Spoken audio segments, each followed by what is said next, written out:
Hello Brian, আসসালামু আলাইকুম। তো ওই যে আমার চাচাতো বাইরে গাছ উঠাই দিছে ডাব পাড়ার জন্য। তো গাছটা কিন্তু ওই রকম বেশি সুবিধার না, কারণ গ্রামে অনেকদিন যাবৎ বৃষ্টি হইতেছে, গাছের শেওলা মেলার পইরা একবারে পিছলে রয়েছে।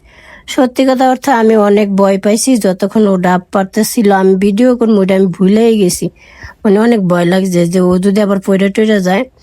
তো এগুলা একবারে ডাবও না, আবার হয়েছে যে একবারে নারিকেলও না, মিডিয়াম, মানে ডাবের চাইতে একটু শক্ত। আমার আবার এরকমই পছন্দ আমার আবার। তো এই জন্যই খালাম্মাই যে কষ্ট করে কাটতেছে, এতক্ষণ অনেক কষ্ট করছে, রান্না টান্না করলো, তারপরে এই যে এখন আবার বইছি ডাব কাটা ডাব পাড়া, মানে অনেকই তো।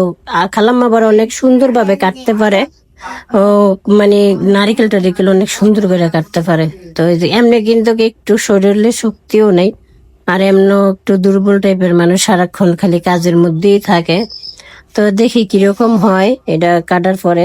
তো আমার কাকি বলতেছে যে একবারে নারকেল হয়ে গেছে, এই জন্য খালাম্মা একবারে অবাক হয়ে তাকায় রয়েছে। না সত্যি কথা ওই রকম নারকেল হইছে না।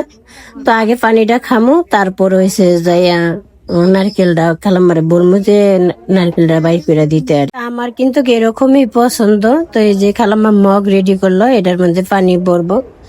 পানি মগে ফালাইতে যায় বেশিরভাগ পানিটা মাটির মধ্যেই পড়ছে। আমার মা বলতেছে যে বইরে ভরবো, তো ওটা দেখতে যে অনেকটুকু পানি ফালাই দিছে, খেয়াল করলে দেখতে পারবেন। তারপরও ডাবের ভিতরে আরো পানি আছে। তো খালাম্মারে বলতেছে খাওয়ার জন্য, খাইবো না, আমারে বলতেছে খাইতে। দেখুন কত যত্ন কইরা দিতে আছে। তারপর আমি যে জোর করে খাওয়াইলাম, যে এত কষ্ট করতে আছে, এই অল্প একটু খাইছে মানে কোনো রকম। তো আমি পানিটা খাইলাম, এদিক দিয়ে যে খালাম্মা ডাবটা কাটতে আছে, একটু শক্ত হয়ে গেছে। মানে শক্ত বলতে এই ধরনেরই, কিন্তু দাও কাটতে অনেকটা কষ্ট হয়।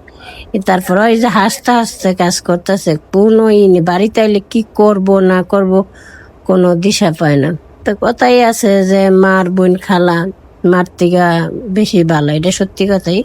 মার কাছ থেকে বেশি টেনশন থাকে যে খালাম্মার, অনেক চিন্তা করে, অনেক টেনশন করে, কি করব, কি খাওয়াইবো কি না খাওয়াইবো, এই চিন্তাই থাকে। তো যে পানিটা খাইলাম, তো এর মধ্যে ওই যে খালাম্মা রেডি করতে আছে, করবো যে নারকেলটা করে দিব খাওয়ানোর জন্য।